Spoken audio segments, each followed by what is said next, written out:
जदि देखा गत 24 घंटार रेनफॉल रेकर्ड तेबे पूरा राज्य में अधिकांश स्थान में हल्का मध्यम वर्षा रेकर्ड होता सहित 60टी जगार प्रबल वर्षा रेकर्ड कर 24टी स्थान में अति प्रबल वर्षा रेकर्ड कर 5टी स्थान में अत्यंत प्रबल कि एक्सट्रीमली हेवी रेनफॉल रेकर्ड कर सर्वाधिक वर्षा रेकर्ड कर बालेश्वर रे 246.6 millimetre extremely heavy rainfall record करा जायछि। इवन मयूरभंज रे मध्य एक्सट्रीमली हेवी रेनफॉल रेकर्ड करा जायछि। प्रथम जून रु नहीं आज पर्यंत 28 जुलाई पर्यंत टोटाल वर्षा पूरा राज्य रे रही 650.2 मिलीमीटर जोटा कि आम नॉर्मल वैल्यू रही 515.6 मिलीमीटर जहाँ फल आज पर्यंत वर्षा पूरा राज्य रे 26% अधिक वर्षा रेकर्ड करा जायछि। आमर उत्तर उपकूल ओडिशा संलग्न गांगेय पश्चिम बंग उपर थिबा गभीर अवपात गत 6 घंटा मध्य घंटा प्रति 12 किलोमीटर पर आवर रे पश्चिम उत्तर पश्चिम दिग को गति करथिला एवं यह आज 8:30 समय रे उत्तर अभ्यंतरण ओडिशा एवं संलग्न गांगेय पश्चिम बंग उपर केंद्रीभूत होइथिला। यह बारिपदा ठारू 10 किलोमीटर दक्षिण पूर्व एवं बालेश्वर 40 किलोमीटर उत्तर पश्चिम रही। आगामी 24 घंटा मध्य यह उत्तर ओडिशा दक्षिण झारखंड एवं उत्तर छत्तीसगढ़ पश्चिम उत्तर छत्तीसगढ़ दे पश्चिम उत्तर पश्चिम दिग को गति करिवार संभावना रही। आगामी 24 घंटा मध्य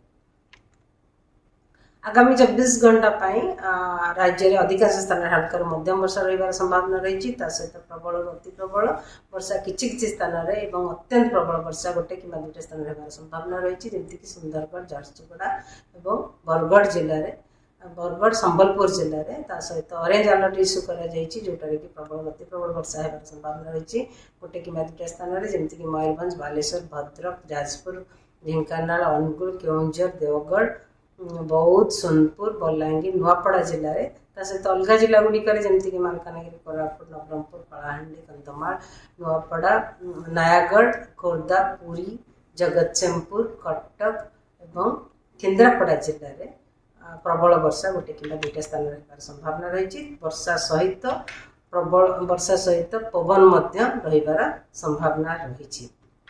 29 तारीख राज्य में अधिकांश स्थान में हल्का मध्यम वर्षा रहा सहित प्रबल अति प्रबल वर्षा बरगढ़ जिले में गोटे कि दुटे स्थान में रहिबार संभावना रही। झारसुगुड़ा संबलपुर सोनपुर बलांगीर नुआपड़ा नवरंगपुर कलाहांडी जिले में गोटे कि दुटे स्थान में प्रबल वर्षा होगार संभावना रही। 30 तारीख वर्षार परिमाण बहुत कमी जीवार संभावना रही किंतु अनेक स्थान में हल्का मध्यम वर्षा हो पारे। वर्षा सहित बिजुली घड़घड़ी और झटका पवन 30 ରୁ 40 किलोमीटर पर आवर होगार संभावना रही किंतु प्रबल वर्षा होगार विशेष संभावना नहीं। 31 तारीख में किसी स्थान में हल्का मध्यम वर्षा होगार संभावना रही सहित गोटे कि दुटे स्थान में वर्षा सहित बिजुली घड़घड़ी झटका पवन 30 ରୁ 40 किलोमीटर पर आवर होगार संभावना रही जमीक आम उपकूलवर्ती अंचल जिला गुड़िक मयूरभंज केउंझर जिले में पागर स्थिति मोस्टली 1 तारीख जुलाई 1 तारीख सामान रही। 2 तारीख जुलाई रे आम राज्य किसी स्थान में हल्का मध्यम वर्षा रही संभावना रही। वर्तमान 2 जुलाई वार्निंग किसी जारी करा जाई नहीं। 3 तारीख रे आम राज्य में अनेक स्थान में हल्का मध्यम वर्षा होगार संभावना रही। मयूरभंज केउंझर सुंदरगढ़ जिले में गोटे कि दुटे स्थान में प्रबल वर्षा होगार संभावना रही।